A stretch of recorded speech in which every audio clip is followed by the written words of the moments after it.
I chose this subject because I was watching, a Filipino B movie at Tribal Theatre, and the guy who was playing it, his video store was closing down, and it's a cult video store, and I just kind of went along and asked him if I could do a slideshow on the last days of his store. And I was there. I was probably there a solid 3 or 4 separate days, from opening till fairly late in the afternoon.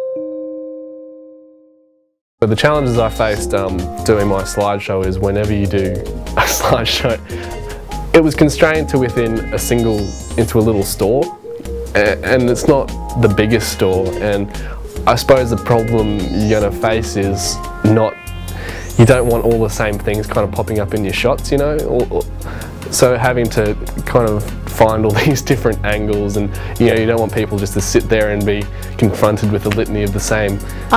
The Walk Against Warming was kind of the event that I covered, but I took a kind of Pacific Island angle, and it was something that I had a really good background knowledge of.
I ended up just approaching Juanita, who was the leader of the group from Kiribati, and it was just kind of like an impulsive thing. There were people from the ABC and Channel 7 and that talking to the presenters, and she was one of them, and no one approached her, so I was just like, why not? The topic I chose was open cut and coal seam gas mining on the Darling Downs, and I chose it because it has particular relevance for me because I'm from that area, and it's just such a controversial topic at the moment, and I felt it wasn't getting enough coverage in a metropolitan audience.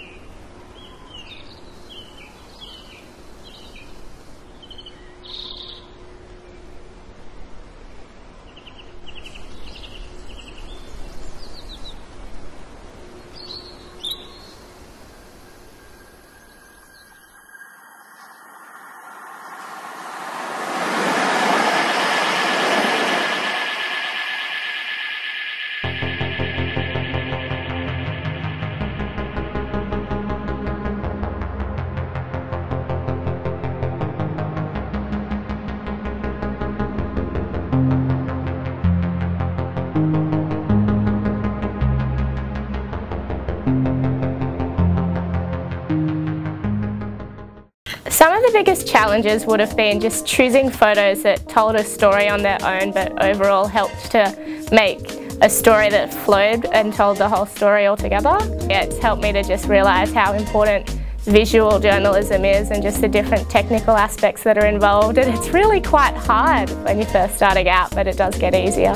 My topic I chose was the same-sex rallies that are going on about every few months. So I chose that because, first of all, I'm a huge supporter of gay rights. And back in Singapore, no one really supports this kind of causes actually. So coming here, you have this, you can experience all these different rallies, you can go for different things that you can't do back home from where I'm from. So when they told me about the assignment, I was like, I might as well do something different. Something I can never ever do when I go back home to Singapore to work. Buried in the deep, deep, everybody wants freedom. One by one, a march to the sun. Birds of a feather die together. It's easy to survive without each other. What I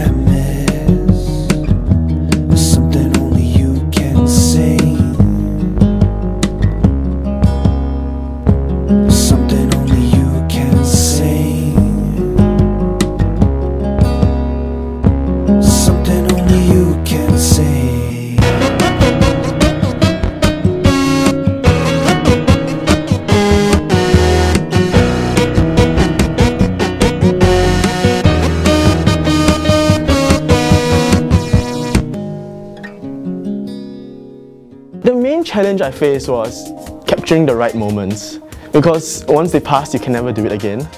Yeah, and there's a lot of emotions going through the whole event. People kissing, people being intimate, and it's those kind of pictures that you need to capture to make your, in case our assignment, our case a lot better, to give it like extra oomph, an X factor to it. I chose the subject Death of a Queenslander, and it's just all about how the whole housing architecture has really changed in Brisbane over the past couple of years.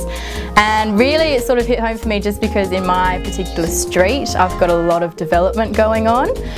So it's quite sad to see it's a bit of a mismatch right now, because we've got some really beautiful old Queenslanders next to really horrible, hideous, modern bleh. So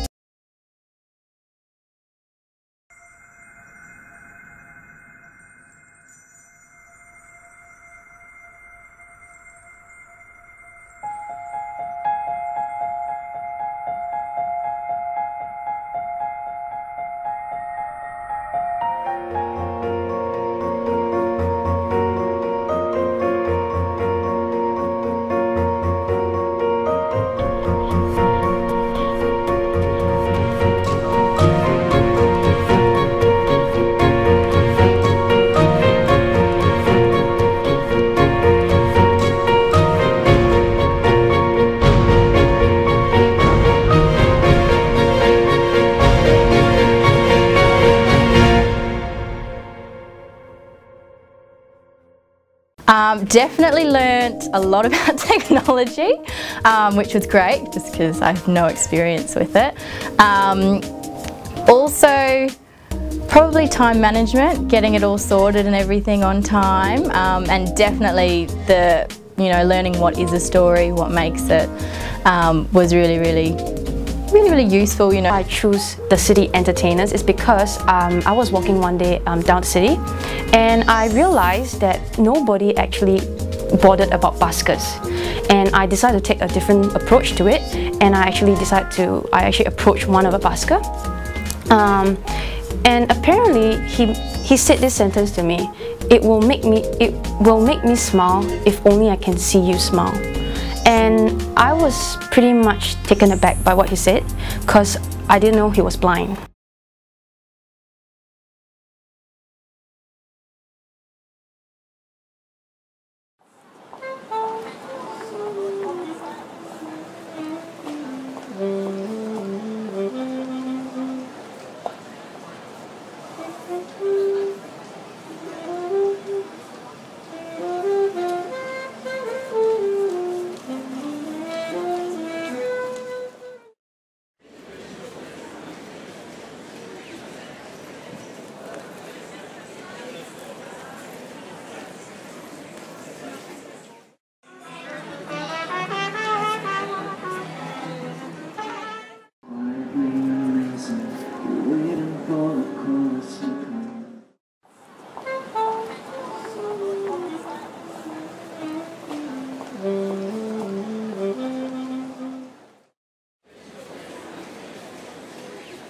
after that I felt like a heart of compassion for them, and I started giving more money to them.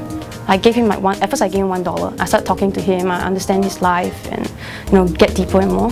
And I realized as he he opened up and shared with me his story, I felt that this is a story I need to get it out there to really understand, to let people actually understand who these buskers really are.